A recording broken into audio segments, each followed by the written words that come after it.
अस्सलामुअलैकुम। मेरा नाम अदनान अली है और मैं एक आईटी प्रोफेशनल हूँ। आईटी प्रोफेशन के साथ साथ मुझे न्यूरो साइंस, ह्यूमन साइकोलॉजी और ह्यूमन बिहेवियर में भी इंटरेस्ट है। आज का जो टॉपिक है वो प्रोग्रामिंग से रिलेटेड है, कोडिंग से रिलेटेड। तो सवाल यही उठता है कि यार कोडिंग क्यों? अब आजकल तो एआई आ गई है और 80-90% कोडिंग जो है ना वो एआई करती है।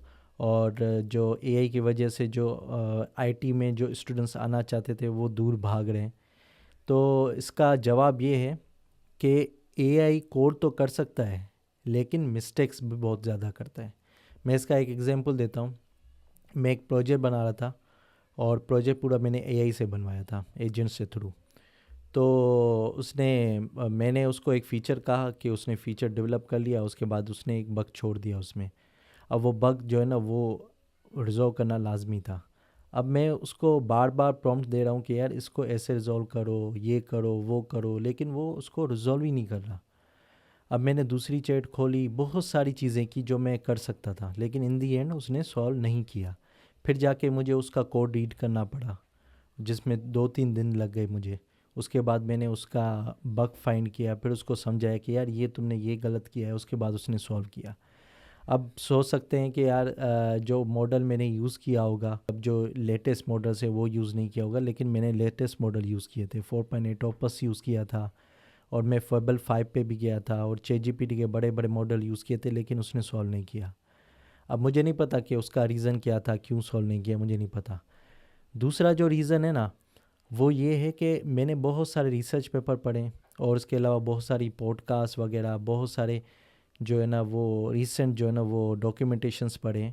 जो आप सब्सक्रिप्शन लेते हो एआई का, फिर आपको एक थाउजेंड्स ऑफ टोकन्स मिलते हैं, आप उसको यूज़ करते हो और एक प्रोजेक्ट डेवलप करते हो। तो ये ख़त्म हो जाएगा इन दी एंड, टोकन बेस्ड सिस्टम हो जाएगा, मतलब पर टोकन कॉस्ट होगी।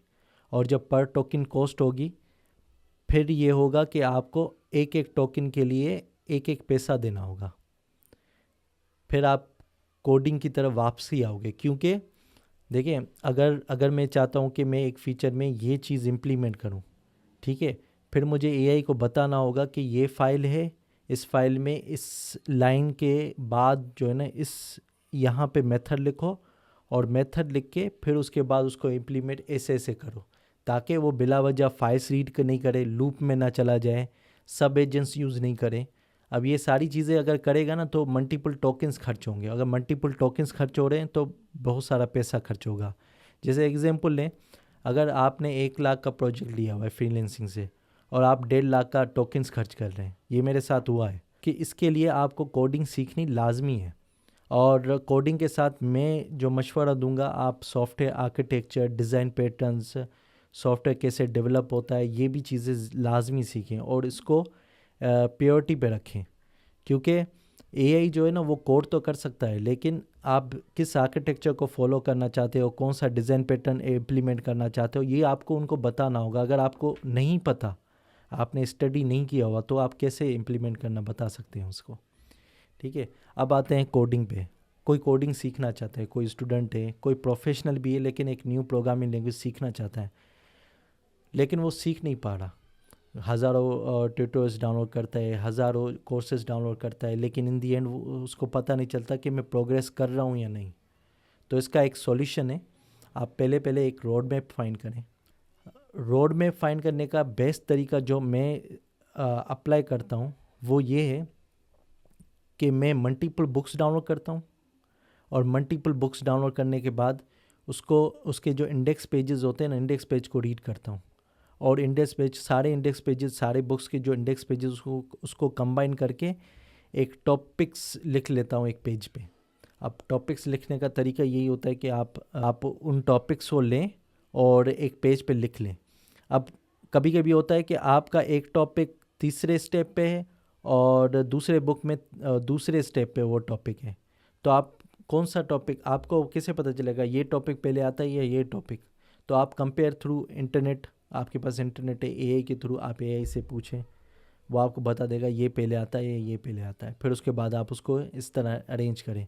अगर आप बुक वाली जो स्ट्रेटेजी है वो फॉलो नहीं करना चाहते, तो दूसरी स्ट्रेटेजी या दूसरा बहुत सिंपल और ईजीएस्ट वे है road map dot S H, मैं डिस्क्रिप्शन में दे दूँगा।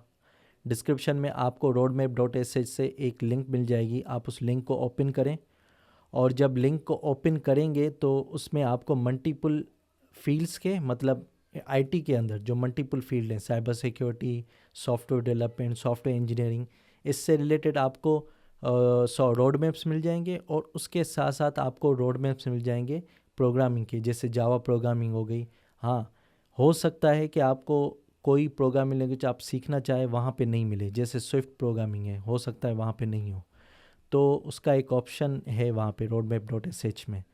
आप roadmap.sh के ऊपर देखेंगे ना तो AI ट्यूटर का एक लिंक होगा, उस AI ट्यूटर के लिंक को क्लिक करें और वहाँ पे आप जो भी रोड मैप कहेंगे वो AI के थ्रू आपको बना के देगा, लेकिन उसकी एक कॉस्ट है।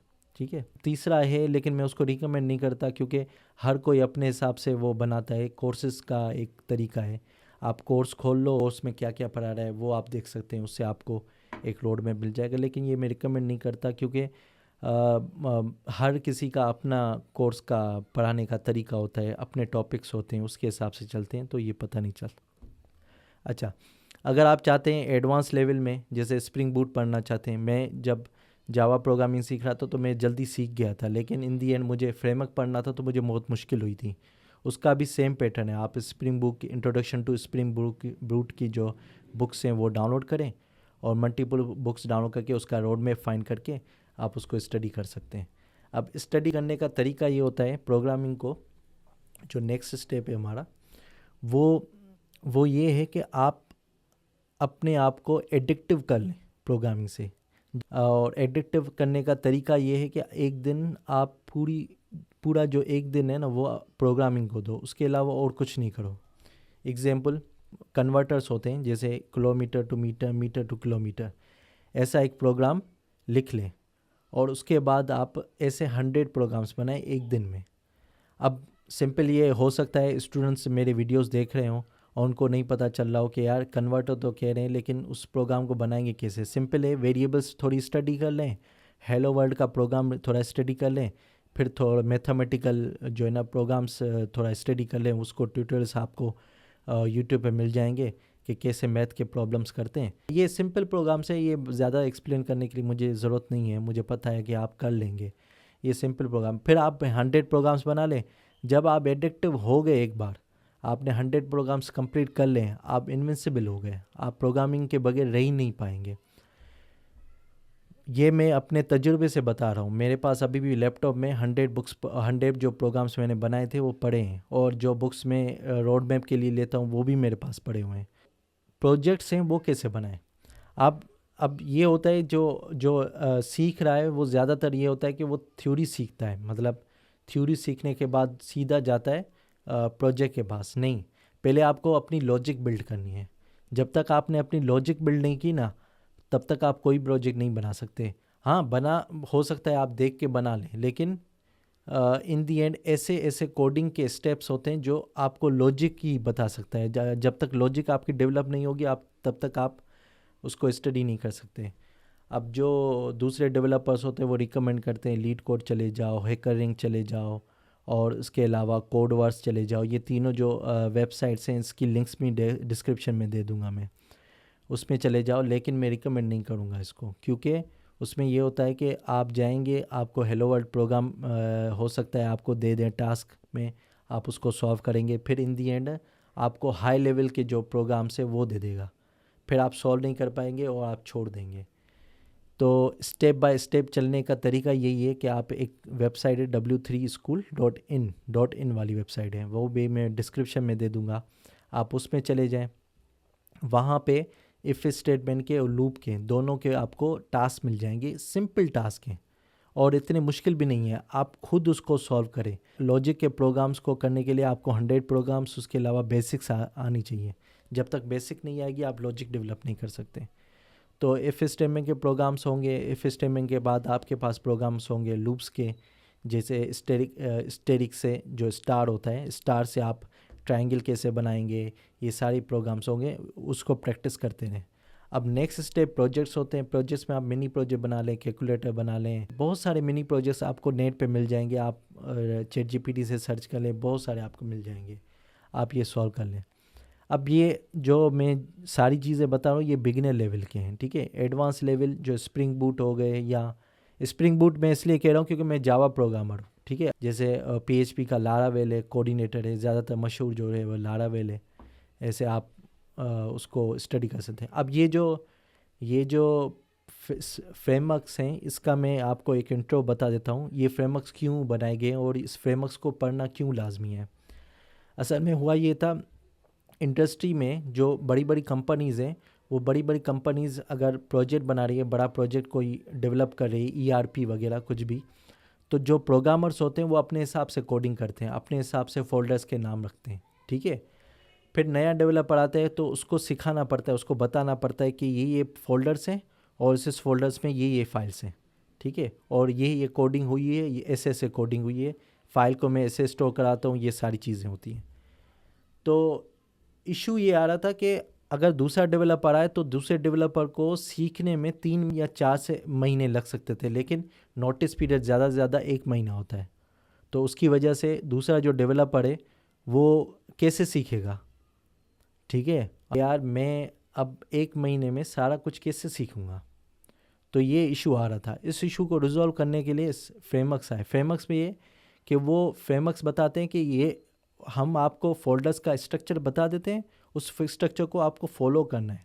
अगर आप इस फोल्डर के स्ट्रक्चर को और कोडिंग के स्ट्रक्चर को फॉलो नहीं करोगे तो आपने स्प्रिंग बूट फ्रेमवर्क जो है वो इम्प्लीमेंट नहीं किया, या लारावेल फ्रेमवर्क है वो इम्प्लीमेंट नहीं किया, ठीक है।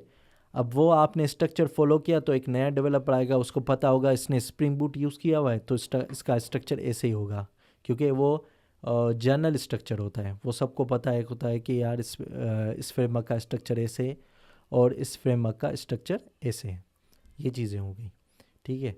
और अगर आपको कोई भी सवाल है, आप कुछ भी मुझसे पूछना चाहते हैं कोडिंग के हवाले से, या कोई भी आपको रिकमेंडेशन चाहिए, या एग्जांपल आप चाहते हैं कि यार मुझे ये चीज़ सीखनी है और मुझे थोड़ा स्टेप्स फॉलो करने हैं लेकिन मुझे स्टेप्स समझ में नहीं आ रहे, मुझे प्रोग्रेस नहीं पता चली, कोई भी सवाल हो आप मुझे कमेंट सेक्शन में दे सकते हैं। मैं आपको रिप्लाई करूँगा, इंशाल्लाह आपको बताऊँगा और आपको समझाऊँगा।